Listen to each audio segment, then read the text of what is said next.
Hello everyone, this is Sir Cheddar here, and I'm going to be making a quick video on the Yui660c CB v4 version. I know the last video I posted on this design structure was the v2. There was a v3 version, but that one had some issues, so I moved on to the v4 version, which I think has a lot of improvements upon the V2 version and the V3 version and the V1 version. So I think I'll probably be making a video soon on the V1, V2, and V4 in comparison, showing the iterations, or maybe just the V2 and V4. I'm not sure yet, but that will be to come, and I'll probably be producing a typing video of this board soon, and maybe possibly some other videos featuring this board. However, first I wanted to show the internals of this board. So I think it's looking pretty clean and pretty organized here. Let's see if that angle is working nicely. Yeah, so you have, for any of you that have not seen this concept before, the idea behind this board is normally the daughter board is positioned around here underneath the main board, and that makes it so if you want to have a low profile board with a low typing surface, you either have to put the back of the board at an angle so there's space to fit the daughter board, or you have to just position the daughter board underneath if you want a flat board, and then the height of the board is going to be very high, and I don't think it's a comfortable typing surface. So I went ahead and I move the daughter board up here so it sits on the same plane as the main board, and then I sourced some extra long cables for the board so that the daughter board can connect, because the default cable is not actually long enough to reach this far. Yep, and the sides of the case secure with 3 screws there, and then the daughter board secures to, actually one of the big improvements that I have on this version, which is that before, if you remember on the previous versions, I've always mounted the daughter board with standoffs, but I have designed these milled in little inserts which are working okay, and the positioning of the USB port is acceptable.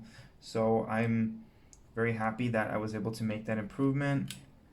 The actual measurements, I was anxious to do it because I have never done something like this before, but the actual measurements and adjustments to it were not as hard once I started working through the design. So it's a little bit out of my comfort zone, I guess, but it turned out okay in the end. So I'm super excited that I was able to do that.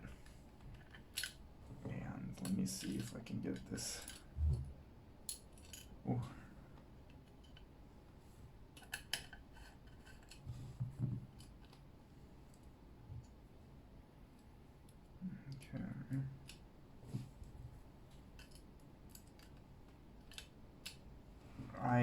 It's a little bit tricky to seat the first time, but luckily you only need to mount it one time.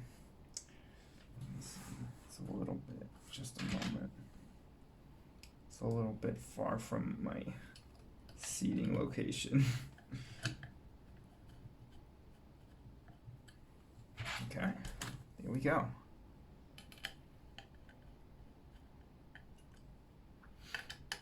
Another adjustment which I have made on this board, which I will go through very quickly, is that I increased the thickness of the bottom panel from 1.1 millimeter to 1.5 millimeters, because I realized that the bump-on rubber feet stuck higher up than they needed to. So I was able to make the recesses for them deeper and make this board panel taller and make the cutouts for the rubber feet deeper without adjusting the actual height of the board. I was able to increase the thickness of the bottom panel and increase the overall height of the board, which is very, it kind of like accomplishes two different things at once, which I was very happy with. So here is the mounting. And let me turn this guy over. Okay, so this is what the board looks like. Let's see if the shot is even here. Yep. So this is what the board looks like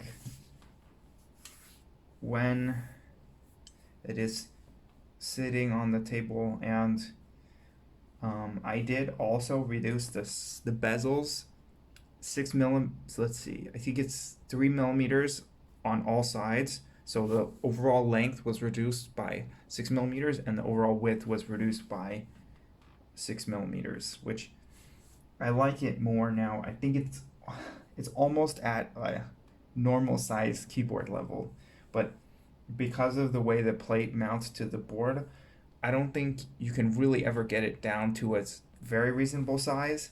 And I still like to have some bezel thickness on my designs, so I think I'm gonna keep it like this for the time being.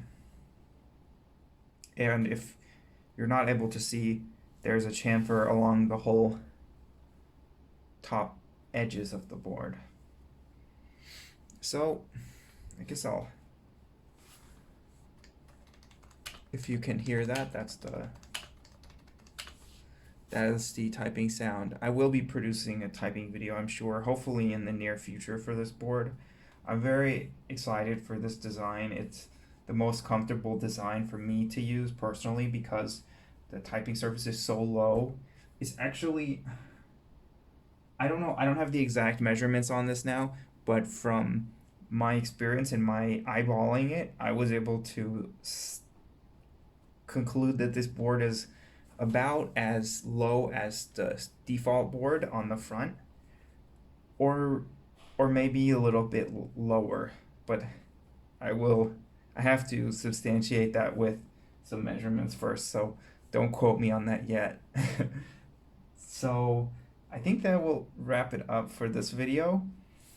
Yeah, this board is, I think it's almost perfect, or maybe it's perfect for me right now, but I've been working through this design a lot recently, and I've been putting a lot of thought into it, and I'm very proud of where it is going and where it has ended up. So thank you for taking a look at this. I really appreciate it, and I think just have a great day, and stay tuned for more concepts on these F660 cases, typing tests, and other cases and such. Thanks.